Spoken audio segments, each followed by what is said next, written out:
Wow, हे बघा, आमच्या ह्या टेरेसमध्ये इतकं सुंदर ब्रह्मकमळ आलेलं आहे. ब्रह्मकमळ फुलते तेव्हा त्याच्यामध्ये ब्रह्मदेव किंवा त्रिशूलची आकृती आपल्याला मिळते.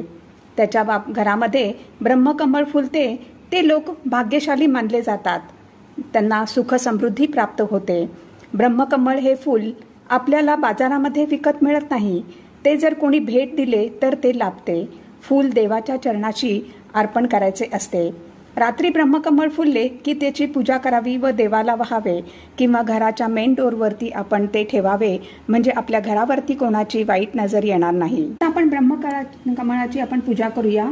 हळद कुंकू व्हायचं आहे, अक्षता व्हायचं आहे आणि आपण ओवाळायचं आहे आणि मग देवाला अर्पण करायचं आहे.